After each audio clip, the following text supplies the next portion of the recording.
अस्सलाम वालेकुम बिस्मिल्लाहिर्रहमानिर्रहीम। वेलकम टू माय चैनल पर लर्न टुगेदर। उम्मीद है कि आप तमाम लोग खैरियत से होंगे। आज हम लोग first year new mathematics book है उसके आप काफ़ी दिनों से कह रहे हैं कि सर एमसीक्यूज़ की भी आप सीरीज़ बना रहे हैं, तो मैं क्या कर रहा हूँ, आज से आपको एमसीक्यूज़ की सीरीज़ प्रोवाइड करूँगा। चैप्टर नंबर 1 से स्टार्ट करूँगा और इंशाल्लाह चैप्टर नंबर 12 तक इसको कंप्लीट कर दूँगा। ठीक है, तो हम लोग क्या करेंगे, आज हम लोग कॉम्प्लेक्स नंबर चैप्टर नंबर 1 जो है हमारे पास कॉम्प्लेक्स एंड रियल नंबर, उसके एमसीक्यूज़ देखेंगे, उसके एमसीक्यूज़ को सॉल्व करेंगे और देखेंगे कौन कौन से एमसीक्यूज़ मोस्ट इंपॉर्टेंट है। ठीक है, साथ साथ अगर आपको मेरे व्हाट्सएप ग्रुप में ऐड होना है तो आपके पास मेरे पास दो ग्रुप है, एक पब्लिक ग्रुप है, एक प्राइवेट ग्रुप है। आपके पास मेरा नंबर शो हो रहा होगा। Public group free of cost है, जबकि प्राइवेट ग्रुप में आपको तमाम सब्जेक्ट्स के नोट्स मिल जाते हैं, साथ साथ एमसीक्यूज मिल जाते हैं और तमाम कॉलेज के प्रीलियम पेपर, टारगेट पेपर्स मिल जाते हैं। अगर वहाँ पर आपको ऐड होना है तो आप वहाँ पे भी ऐड हो सकते हो। प्राइवेट ग्रुप में आपने एक दफ़ा पेमेंट करनी होगी, जबकि पब्लिक ग्रुप में आपके पास फ्री ऑफ कॉस्ट होगी। उसमें सिर्फ और सिर्फ यूट्यूब के लिंक्स प्रोवाइड करता हूँ मैं। ठीक है, तो आपको क्या होगा,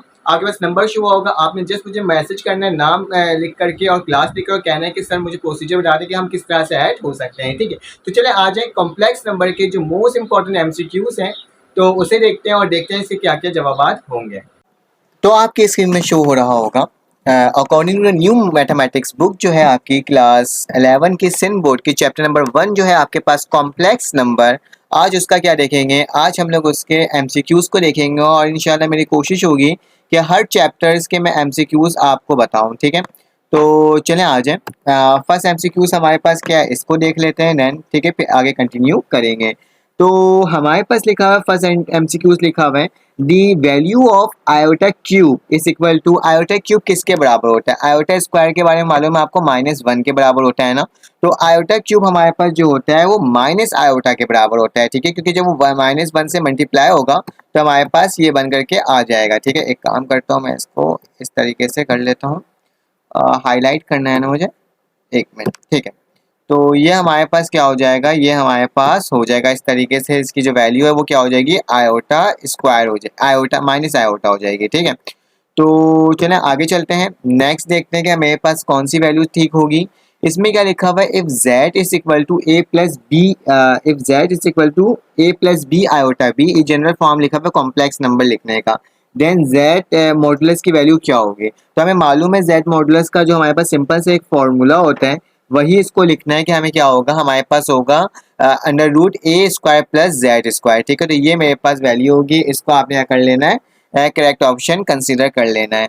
इसमें लिखा हुआ है हमारे पास नेक्स्ट जो क्वेश्चन है वो लिखा हुआ है कि अगर ए बी हो जो कि मल्टीप्लाई हो सी डी से, तो मेरे पास क्या हो जाएगा, मेरे पास इसका जो फॉर्मूला है वो आपको लिखना है सिर्फ। ठीक है, तो हमारे पास जो फॉर्मूला है ना उसको लिखना है, और उसको लिखने का तरीका क्या है हमारे पास सेम, आपने बुक में ही पढ़ाया था, मैंने जब आपको ये चैप्टर कंटिन्यू करवाया था तो उसमें ही बताया था। तो मेरे पास ऑप्शन कौन कौन से, ऑप्शन नंबर ए है जिसमें क्या लिखा हुआ है हमारे पास के A C minus B D, dot का कॉमा डालते हैं, फिर A D plus B C, एक ये है, और A C plus B D comma A D minus B C. ठीक है, इन दोनों में से और कोई दूसरा हो ही नहीं सकता। तो मेरे पास पहला वाला ऑप्शन जो है वो क्या है, मेरे पास A C minus B D comma A D plus B C is the correct option. ठीक है, तमाम एमसीक्यूज मोस्ट इंपॉर्टेंट है आपके बोर्ड के एग्जामिनेशन के लिए। काफ़ी दिनों से स्टूडेंट्स कह रहे थे कि सर आपने एमसीक्यूज सॉल्व करवाना है, तो मैं कोशिश कर रहा हूँ कि आपको मैं क्या करूँ, एमसीक्यूज सॉल्व करवा दूँ। इसके बाद क्या है हमारे पास, इसके बाद नेक्स्ट हमारे पास लिखा हुआ है multiplicative inverse of C D. Multiplicative inverse आपने बताना है, आई थिंक सो इसमें थोड़ा सा एक इशू ये है कि हमारे पास ये सही ऑप्शन, करेक्ट ऑप्शन इसमें लिखा हुआ नहीं है। ठीक है, आपने मल्टीप्लिकेटिव इनवर्स बताना है सी डी का, तो सी डी का मल्टीप्लिकेटिव इनवर्स जो है वो बहुत ही आसान होता है। ये ऑप्शन इन तीनों करेक्ट नहीं है, ये तीनों रॉन्ग ऑप्शन है। ठीक है, तो मुझे इसमें करेक्ट ऑप्शन लिखना होगा, अगर मैं यहाँ पे लिख सकूँ तो लिख देता हूँ कि मेरे पास क्या होता है, पहले सी होता है। ठीक है, फिर हमारे पास डैश होता है, अपॉन होता है, जिसमें वैल्यू क्या जाती है मेरे पास सी का स्क्वायर। ठीक है, ये टच स्क्रीन नहीं है, मैं सिर्फ बोर्ड से लिख रहा हूँ तभी इस तरीके से ये लिखा आ रहा है। ठीक है, प्लस हमारे पास होता है। ठीक है, उसके बाद मेरे पास क्या होता है, डी होता है। ठीक है, तो मैं यहाँ पे डी लिख देता हूँ, और उसके ऊपर क्या होता है मेरे पास स्क्वायर होता है। ठीक है, तो ये फर्स्ट फॉर्म हो जाती है हमारे पास, अगर सी डी का हम लोग इन्वर्स निकालने हैं। उसके बाद मेरे पास क्या होता है, कॉमा, उसके बाद मैं क्या लिखूंगा, माइनस का, याद रखना लास्ट टाइम भी बताया था जब मैं सॉल्व करवा रहा था चैप्टर को, तो माइनस का डी होता है। ठीक है, और फिर हमारे पास ये फ्रैक्शन में लिखते हैं, इसमें क्या लिखते हैं ये बता देता हूँ नीचे क्या आता है मेरे पास सी का स्क्वायर और डी का स्क्वायर सेम वैल्यू होती है, ठीक है, अलग वैल्यू नहीं होती, बस ऊपर क्या होगा सी माइनस डी हो जाएगा, ठीक है। यहाँ पे क्या हो जाएगा प्लस का निशान आ जाएगा, मैं प्लस लिख देता हूँ, ठीक है, थोड़ा सा लेट हो रहा है लिखने में, लेकिन खैर मैंने आपको करेक्ट ऑप्शन इसका लिख करके यहाँ पे दिखा दिया। अगर मैं ऊपर मुंह से कह देता तो फिर क्या मसला होता, आपको पता ही नहीं चलता कि वैल्यू क्या है। तो ये क्या है, इसका करेक्ट ऑप्शन ये होगा, ठीक है, कि अगर मल्टीप्लिकेटिव इनवर्स निकालोगे सी कॉमा डी का तो मेरे पास ये आएगा। उसके अलावा आप देख लेना, चलें आगे आगे चलते हैं। आई थिंक तो ये इनकम ऐसे ऑप्शन नंबर बी होता, लेकिन इसमें कॉमा डाल के ये इसका सेकंड पार्ट नहीं लिखा हुआ था, तभी मैंने आपको बता दिया। उसके बाद नेक्स्ट ऑप्शन जो है हमारे पास वो देख लेते हैं। लिखा हुआ है the real and imaginary number is 2 minus iota upon 3। इसका निकालना ना बहुत आसान तरीका होता है। क्या होता है, आप एक काम करो, जो फ्रैक्शन में नंबर होता है ना, एक शॉर्टकट की जो है उससे अलग-अलग करके लिख दो। अगर मैं 3 को 2/3 के साथ लिख दूं तो मेरे पास ये क्या हो जाएगा, रियल नंबर हो जाएगा, और माइनस आयोटा अपॉन 3 लिख दूं तो ये क्या हो जाएगा, इमेजिनरी हो जाएगा। लेकिन हम लोग आयोटा नहीं लिखते हैं, शो नहीं करते हैं, तो मेरे पास इसका जो ऑप्शन होगा वो क्या होगा, 2/3 पॉजिटिव में और माइनस में 1/3। तो मेरे पास ऑप्शन नंबर सी क्या हो जाएगा, ये एज अ क्या हो जाएगा, करेक्ट ऑप्शन हो जाएगा, ठीक है। एक मिनट मुझको इसको एक बैक करना पड़ेगा, मैं अरेज कर लेता हूँ क्योंकि ये मैंने क्या कर दिया, सब में लगा दिया, ठीक। तो मेरे पास ये वाला जो ऑप्शन होगा, पहला वाला फर्स्ट ऑप्शन जो होगा, ये क्या होगा, करेक्ट होगा ऑप्शन नंबर सी, ठीक है। उसके बाद नेक्स्ट चलते हैं, देखते हैं मेरे पास क्या लिखा हुआ है एमसीक्यूज नंबर 6 में। If z is equal to -3 iota plus 4 then z integer क्या होगा। मालूम है ना कि जब भी हमारे पास इस तरह की टर्म आ जाती है, इंटीजर नहीं है, ये कॉन्जुगेट है, ठीक है। मैं डैश डाल नहीं सका था तो मैंने इसको डायरेक्ट इसमें लाइन की तरह कॉन्जुगेट की, ठीक है। फिलहाल तो मेरे पास क्या होगा, इसका ऑप्शन आपने मालूम है हमेशा कॉम्प्लेक्स नंबर का क्या होता है, साइन चेंज हो जाता है। तो कॉम्प्लेक्स नंबर इसमें क्या माइनस आयोटा, ये पॉजिटिव हो जाएगा, और ये प्लस का 4 वैसे ही रहेगा। तो ऑप्शन क्या हो जाएगा, 3 आयोटा प्लस 4। तो ऑप्शन नंबर सी जो है इसका वो करेक्ट होगा, 3 आयोटा प्लस 4, ठीक है। अब क्या आ गया, मल्टीप्लिकेटिव इनवर्स निकालना है -3 और कॉमा 8। देखो -3 कॉमा 8 का आपने क्या निकालना है, मल्टीप्लिकेटिव इनवर्स निकालना है। तो इसका आंसर क्या होगा बेटा, आंसर इसका आप बाखूबी जानते हो कैसे, फॉर्मूला मैंने यहाँ पे लिखवा दिया है। देखो ये वाला जो फॉर्मूला था सेम मल्टीप्लिकेटिव इनवर्स का ये होगा, c माइनस डी है तो इसको कंसीडर कर दोगे a माइनस डी, और नीचे क्या हो जाएगा, a square plus B square हो जाएगा, ठीक है। तो सिंपल है, आपने एक की वैल्यू क्या कंसीडर करनी होगी, इसमें a कंसीडर करना होगा, दूसरे को b करना होगा, फॉर्मूला में पुट करोगे, सॉल्व करोगे तो मेरे पास वैल्यू क्या आएगी, ये वैल्यू आएगी, क्या आ जाएगा, -3/73 और -8/73। तो ये मेरे पास क्या होगा, इसका आंसर होगा, ठीक है। उसके बाद मेरे पास लिखा हुआ है option the real part of 2 iota -3। आपने इसमें से रियल पार्ट बताना है कि इसका रियल पार्ट क्या होगा। तो हमारे पास इसका जो रियल पार्ट होगा वो क्या हो सकता है, जल्दी से बताओ। मेरे पास लिखा हुआ है 2 आयोटा -3 लिखा हुआ है, और कहा जा रहा है कि आपने इसका रियल पार्ट बताना है, और ये आयोटा यहाँ पे भी है, ठीक है, ये वाला आयोटा यहाँ पे भी है। जब आयोटा इससे मल्टीप्लाई करें तो माइनस का 3 आयोटा हो जाएगा, और इससे मल्टीप्लाई आयोटा का स्क्वायर हो जाएगा, ठीक है। और आयोटा का स्क्वायर किसके बराबर होता है, -2 के होता है, तो -2 हो जाएगा, -3 आयोटा हो जाएगा। तो मेरे पास इसकी वैल्यू क्या बच जाएगी, -2। तो रियल पार्ट क्या हो जाएगा मेरे पास, -2 हो जाएगा, ठीक है। ये किस तरह से मैंने बता दिया ना आपको, क्योंकि ये आयोटा है, ठीक है। मैंने यहाँ पे क्या लिख दिया है, मैंने यहाँ पे ये 1 टाइप का कुछ लग रहा होगा, लेकिन ये क्या है, मेरे पास आयोटा है, ठीक है, इसमें डॉट नहीं लगा हुआ था, खैर। तो ये ऑप्शन मेरे पास करेक्ट हो जाएगा। उसके बाद नेक्स्ट में चलते हैं और देखते हैं मेरे पास कौन सा करेक्ट ऑप्शन है। मेरे पास नेक्स्ट जो आ गया है वो है मेरे पास if iota is equal to z-1, ठीक है। अगर आयोटा की वैल्यू क्या है, अंडर रूट आयोटा की जो वैल्यू है वो √-1 होती है, ठीक है। ये तो हमें भी मालूम है, आपको ही पता है। तो ये पूछ रहा है कि -3 आयोटा स्क्वायर की वैल्यू क्या होगी, माइनस आयोटा का क्यूब और उसकी पावर 2 क्या होगी। तो सिंपल है, हमें मालूम है माइनस आयोटा क्यूब की वैल्यू क्या होती है।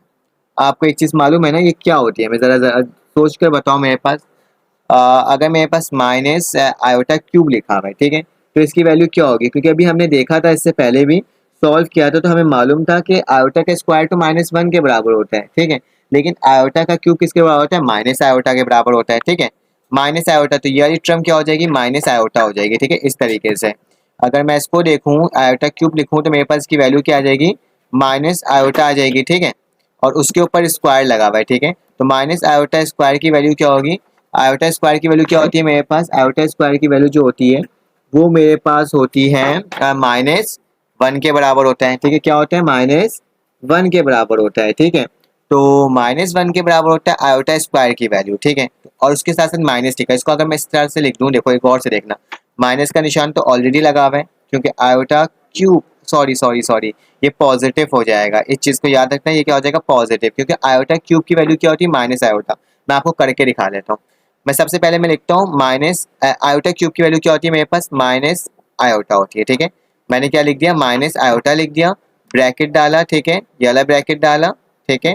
लेकिन माइनस का निशान पहले भी था तो माइनस मैंने क्या कर दिया, यहाँ पे आपके सामने लिख कर दिखा दिया। उसके ऊपर क्या हो गया मेरे पास, स्क्वायर हो गया, तो यहाँ क्या लिख दूंगा मैं, स्क्वायर लिख दूंगा, ठीक है। माइनस माइनस क्या हो जाएगा प्लस, तो आयोटा का क्या हो जाएगा मेरे पास, आयोटा के ऊपर क्या लग जाएगा, स्क्वायर लग जाएगा, ठीक है। आयोटा का स्क्वायर किसके बराबर होता है बेटा, हमारे पास हमें मालूम है किसके बराबर होता है, ये -1 के बराबर होता है। तो मेरे पास इसका आंसर क्या हो जाएगा, -1 हो जाएगा। तो -1 देखो कहाँ है मेरे पास, ऑप्शन नंबर डी है। तो करेक्ट ऑप्शन क्या होगा, -1 होगा, ठीक है। याद रखना छोटी छोटी मिस्टेक मत कर देना, वरना पूरा सवाल क्या हो जाता है, गलत हो जाता है हमारे पास। इसमें भी वही लिखा हुआ है, इसमें क्या लिखा हुआ है, if z is equal to -4 + 3 iota then z conjugate क्या हो जाएगा, ये माइनस का निशान सिर्फ इसमें लग जाएगा। तो ऑप्शन नंबर बी मेरे पास क्या हो जाएगा, करेक्ट हो जाएगा, क्योंकि माइनस हो जाएगा, कॉन्जुगेट निकालोगे तो ये प्लस से माइनस होगा, तो -3 आयोटा हो जाएगा हमारे पास। नेक्स्ट हमारे पास जो टॉपिक है उसको देख लेते हैं जरा, कि उसमें हमारे पास क्या आ रहा है। मुझे इसके लिए हाईलाइटर खोलना पड़ेगा ताकि मैं नीचे के साइड जा सकूं, ठीक है। तो नीचे आ जाता हूँ मैं, मेरे पास क्या लिखा हुआ है, the real and imaginary part of iota 3 - 2 iota. ये सेम वही वाला क्वेश्चन आ गया है, आपने रियल बताना है इसमें और इमेजिनरी पार्ट बताना है, ठीक है। इसको सिंपली सॉल्व करोगे, 3 आयोटा हो जाएगा, ये आयोटा का स्क्वायर हो जाएगा, तो आयोटा का स्क्वायर -1 के बराबर होता है, तो मेरे पास 2 and 3 आ जाएगा, ठीक है। इसका आंसर क्या हो जाएगा मेरे पास, 2 and 3। Real and imaginary part क्या हो जाएगा, 2 and 3। कैसे होगा कि ये आयोटा 3 से मल्टीप्लाई हो, 3 आयोटा हो गया, तो ये तो इमेजिनरी पार्ट हो गया। इमेजिनरी पार्ट हमेशा हम बाद में लिखते हैं, ठीक है। और जब ये आयोटा आयोटा से मल्टीप्लाई होगा तो आयोटा का स्क्वायर हो जाएगा, आयोटा का स्क्वायर -1 के बराबर होता है, ये माइनस है, माइनस माइनस प्लस हो जाएगा, तो प्लस का 2 हो जाएगा ये, तो प्लस का 2 is a real and imaginary part is 3। तो ये हमारे पास आंसर हो जाएगा इसका, ठीक है।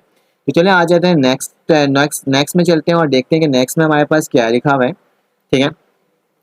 तो नेक्स्ट में लिखा हुआ है हमारे पास, the modulus of complex number z is equal to x plus y iota is the distance of p of x from, कौन से डिस्टेंस से होगा, तो जाहिर सी बात है ओरिजिन से होगा, तो हमारे पास ऑप्शन नंबर सी क्या होगा, करेक्ट होगा, ठीक है। तो ये तमाम चीज़ें मैं लेक्चर्स में भी बताया था और यहाँ पे आपके लिए एक MCQ सॉल्व कराने के तौर पर मैं इसको सॉल्व करवा रहा हूँ। अगर आपको मेरी वीडियो अच्छी लग रही होगी ना, तो आप मेरे चैनल को लाइक सब्सक्राइब जरूर कर देगा, ताकि इस तरह के कंटेंट आप तक जा सके, और कमेंट करके बताएं कि बाकी चैप्टर्स के भी लेक्चर चाहिए आपको कि नहीं चाहिए, ठीक है।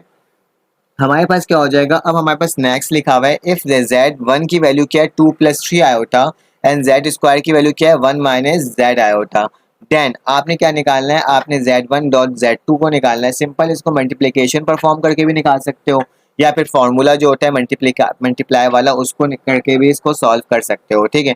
तो मेरे पास जब इसको लास्ट में सॉल्व करोगे तो मेरे पास क्या आ जाएगा, रूट आ जाएगा 26, इसका आंसर आ जाएगा। इसका लेक्चर मेरे चैनल में अपलोड है, आप जाके इसको भी चेकआउट कर सकते हो कैसे करना होता है इसे, ठीक है। अब नेक्स्ट हमारे पास क्या है, नेक्स्ट हमारे पास लिखा हुआ है कि x प्लस वाई, ठीक है। क्या लिखा हुआ है, x प्लस 5 आयोटा और मॉडुलस का निशान डाला हुआ है 3। याद रखना जब भी मॉडुलस का निशान हटता है तो एक दफ़ा प्लस में लिखाता है और एक दफ़ा क्या लिखाता है, माइनस में लिखाता है, ठीक है। हमें x की वैल्यू निकालना है, ठीक है। तो सिंपली इसको क्या करोगे, इसको इक्वल टू के बाद ले जाओगे और इसको देन सॉल्व करोगे रूट वाला फॉर्मूला लगा करके, तो मेरे पास क्या आ जाएगा, इसकी वैल्यू जो करेक्ट ऑप्शन जो हमारे पास आएगा वो क्या होगा, हमारे पास नन ऑफ दिस, क्योंकि इन तीनों में से वैल्यू हमारे पास फाइंड आउट होकर के नहीं आएगा, ना तो +4 माइनस आएगा, ना +-4 आयोटा आएगा और ना 22 अपॉन आयोटा आएगा, ठीक है। तो हमारे पास सिंपल सी वैल्यू आ जाएगी, ठीक है। क्या आ जाएगा भाई, 3 - 5 आयोटा आ जाएगी, ठीक है, और कुछ नहीं होगा, ठीक है। खैर आगे चलते हैं। लिखा हुआ है इफ z बराबर है -3 आयोटा प्लस 4, इसका भी कॉन्जुगेट निकालना है, तो हम लोग बार बार निकाल कर देख चुके हैं। ये प्लस में हो जाएगा और +4, तो ऑप्शन नंबर सी इसका करेक्ट हो जाएगा, ठीक है। उसके बाद क्या हो जाएगा हमारे पास नेक्स्ट जो ऑप्शन होगा उसमें क्या लिखा हुआ है, the value of iota 7 is, तो आयोटा 7 हमारे पास किसके बराबर होगा, इसको देख लेते हैं ज़रा, इसको सॉल्व करके। अगर मैं आयोटा का क्या ले लूँ, आयोटा 6 ले लूँ, ठीक है, और डॉट का निशान डाल दूँ, या फिर मैं ऐसे भी कर सकता हूँ, मुझे मालूम है जिस तरीके से मैं उस तरीके से कर लेता हूँ आपके लिए। अगर मैं इसको ब्रेक करके लिख दूँ इस तरीके से, गौर से देखना। अगर मैं आयोटा का इसको क्यूब कर दूँ, ठीक है, ये आयोटा का क्यूब हो गया, मल्टीप्लाई होकर के फिर मैं इसका आयोटा का क्यूब बना दूं तो बेस सेम ऐसे पावर क्या होता है, ऐड होता है, और आखिरी में क्या कर दूं, आयोटा कर दूं, ठीक है। तो इससे कोई फर्क नहीं पड़ेगा, बेस सेम पावर, और जो ये 3 3 और 1 है तो मेरे पास क्या हो जाएगा, प्लस होकर 7 ही आना है। आयोटा का क्यूब मेरे पास किसके बराबर होता है, माइनस आयोटा के, ठीक है, जो कि मल्टीप्लाई हो रहा है किससे, फिर से मेरे पास आयोटा क्यूब, तो मतलब किससे होगा, मेरे पास माइनस आयोटा से होगा, ठीक है। तो यहाँ पे क्या लिख देता हूँ, माइनस आयोटा लिख देता हूँ, ठीक है। और यहाँ क्या हो जाएगा मेरे पास, जो कि मल्टीप्लाई किससे हो रहा है, मेरे पास आयोटा से, इस चीज़ को याद रखना, ठीक है। आयोटा आयोटा क्या होता है, प्लस हो जाएगा, आयोटा का स्क्वायर हो जाएगा ये, ठीक है। तो मेरे पास क्या हो जाएगा, आयोटा का स्क्वायर, जो कि मल्टीप्लाई किससे हो रहा है, आयोटा से, ठीक है। आयोटा का स्क्वायर किससे मल्टीप्लाई, आयोटा से, तो ये मेरे पास किसके बराबर हो जाएगा, आयोटा क्यूब के बराबर हो जाएगा, ठीक है। और आयोटा क्यूब की वैल्यू क्या होती है मेरे पास, आयोटा क्यूब की वैल्यू क्या होती है मेरे पास, माइनस का आयोटा, तो इसका आंसर क्या आएगा मेरे पास, माइनस आयोटा। देखो इतना आसान तरीके से आप सॉल्व करके भी देख सकते हो, ठीक है। तो मेरे पास क्या आ जाएगा, माइनस आयोटा, मतलब ऑप्शन नंबर डी मेरे पास क्या होगा, इसका करेक्ट होगा, जो कि मैंने आपको बता दिया, ठीक है। आगे चलते हैं और देखते हैं कि मेरे पास क्या हो जाएगा, क्योंकि माइनस का ही आयोटा होगा, क्योंकि माइनस माइनस प्लस हो जाएगा, ठीक है। और आयोटा का ये स्क्वायर हो जाएगा, ठीक है। और ये आयोटा है यहाँ पे, तो तीनों एक दूसरे से मल्टीप्लाई हो गया, तो आयोटा क्यूब तो माइनस आयोटा हो जाएगा, ठीक है। उसके बाद चलते हैं नेक्स्ट क्वेश्चन की जानिब और देखते हैं क्या है मेरे पास ऑप्शन। मेरे पास जो ऑप्शन है वो है 17 MCQs। इसमें बताना द वैल्यू ऑफ आयोटा -21 और 2। इसको भी सिंपली आपने ब्रेक करके सॉल्व कर लो तो ज़्यादा बेहतर है, ठीक है। ब्रेक करके भी सॉल्व कर सकते हो या डायरेक्टली सॉल्व कर सकते हो। तो इसकी जो वैल्यू है हमारे पास आयोटा की बनकर आएगी, इसकी वो क्या होगी, हमारे पास माइनस आयोटा होगी, इसकी वैल्यू भी क्या होगी, माइनस आयोटा हो जाएगी, ठीक है। तो इसको भी मैं टिक लगा देता हूँ। उसके बाद नेक्स्ट हमारे पास ऑप्शन है 19, जेड की value 3 iota plus 2 Z plus Z integer, ठीक है। सबसे पहले तो आपको जेड की वैल्यू निकालनी होगी, ठीक है। जेड की वैल्यू मेरे पास सेम यही है, ठीक है। प्लस करना होगा जेड कॉन्जुगेट, जेड कॉन्जुगेट क्या हो जाएगा मेरे पास, 3 माइनस का 3 आयोटा प्लस 2, फिर दोनों को प्लस करना होगा, ठीक है। तो दोनों को प्लस करोगे तो देख लेते हैं क्या ऑप्शन आ रहा है। पहले मैं तो इसकी वैल्यू लिख देता हूँ आपके सामने, क्या है मेरे पास 3 आयोटा है, ठीक है। मैंने क्या लिख दिया, 3 आयोटा लिख दिया आपके सामने, ठीक है। और प्लस 2 ये जेड की वैल्यू है, ठीक है। किसकी वैल्यू है, जेड की, दोनों को प्लस करना है ना, तो मैंने क्या कर दिया, इसको आपके सामने लिख करके दिखा दिया। उसके बाद क्या लिखा हुआ है, जेड फिर जेड कॉन्जुगेट।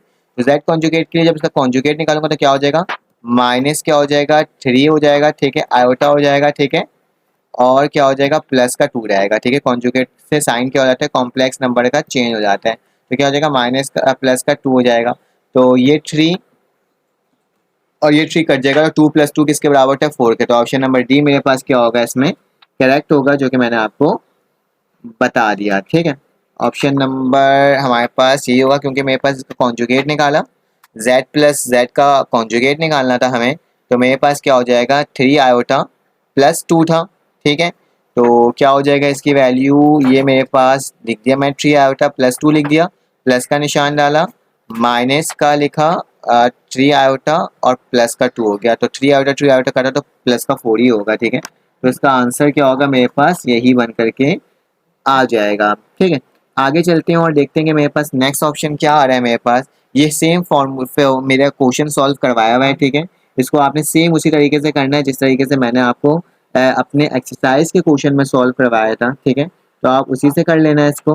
तो बताओ इसकी वैल्यू क्या होगी, इसकी वैल्यू मेरे पास 1 होगी, इसमें एक डिवाइड वाला फॉर्मूला लगेगा और उसके तहत इसको सॉल्व करोगे। If n is an even integer then iota की पावर n किसके बराबर होगा, ठीक है। अगर मेरे पास n इवन नंबर है, इवन इंटीजर है, ठीक है, मतलब पॉजिटिव, मतलब कि 2 हो सकता है, 3 हो सकता है, 4 हो सकता है। जब भी इवन इंटीजर होता है तो मेरे पास आयोटा की वैल्यू क्या होती है, हमेशा मेरे पास क्या आता है, इवन इंटीजर होता है तो मेरे पास आयोटा की वैल्यू क्या होती है, ज़रा बताओ, सोच कर बताओ क्या हो सकता है मेरे पास। इसका ऑप्शन ना आपने बताना है कि इसमें क्या हो सकता है। इवन इंटीजर मतलब कि आयोटा की वैल्यू स्क्वायर हो सकती है, आयोटा की वैल्यू 6 हो सकती है, आयोटा की वैल्यू 8 हो सकती है। तो इनमें से कौन सा ऑप्शन क्या होगा, करेक्ट होगा, इसको आपने मुझे कैलकुलेट करके बताना है किसमें, कमेंट में, ठीक है। ऑप्शन नंबर 22 में आ गया 10 का, इसको जब मल्टीप्लाई करोगे, ये भी इवन है, ठीक है। जब इसको मल्टीप्लाई करोगे 32 हो जाएगा, या पहले इसको अलग करके सॉल्व कर लो, ठीक है। तो सॉल्व करोगे तो खैर आपके पास जो वैल्यू आएगी, मैं डायरेक्टली वैल्यू बता देता हूँ, वो क्या आएगी मेरे पास, प्लस का 1 आएगा, ठीक है। लेकिन आप एक बार देख लेना कि आयोटा 10 माइनस क्या है मेरे पास, आयोटा 10 माइनस आयोटा 22, ठीक है। इसको अलग-अलग करना, सॉल्व करना, आपको पता चल जाएगा इसकी 1 ही आएगी। उसके बाद हमारे पास क्या लिखा हुआ है, a product of two conjugate complex number is a real number, is an imaginary number, is always zero, not defined. तो क्या होता है अगर हम प्रोडक्ट ले लेते हैं कॉन्जुगेट कॉम्प्लेक्स नंबर का, ठीक है, तो मेरे पास वो क्या बन जाता है, वो एक रियल नंबर बन जाता है, ठीक है। तो क्या आ जाएगा मेरे पास, रियल नंबर जाएगा the product of two conjugate, ठीक है। उसके बाद हमारे पास नेक्स्ट आ गया है the plane on which the complex number are shown is called, क्या होता है वो कॉम्प्लेक्स प्लेन होता है, ठीक है। जहाँ हम कॉम्प्लेक्स नंबर को शो करते हैं वो क्या होता है, कॉम्प्लेक्स प्लेन होता है। और हमारे पास क्या लिखा हुआ है, if z is an any real number x then क्या लिखा हुआ है, if z is any real number, z क्या है, एक एनी रियल नंबर है, x then is conjugate is, तो इसके कॉन्जुगेट क्या हो जाएगा, x को हम कंसिडर करेंगे तो हमारे पास क्या हो जाएगा, पॉजिटिव का x ही होगा, ठीक है। तो ये मेरे पास आंसर हो गया तमाम 25 एमसीक्यूज के, जो मुझे लगा था। अगर इस तरह के जो भी एमसीक्यूज आते हैं तो आप बासानी क्या कर सकते हो, इसको सॉल्व कर सकते हो। तो अगर आपको ये वीडियो अच्छी लगी तो आप लाइक कर देना, सब्सक्राइब कर देना, बेल के आइकन क्लिक कर देना। अगर आपको मेरे व्हाट्सएप ग्रुप में ऐड होना है तो व्हाट्सएप ग्रुप में ऐड होने का आपको तरीका मैंने पहले ही बता दिया था। फिर आपसे मुलाकात होगी एक न्यू वीडियो में। अल्लाह हाफिज़।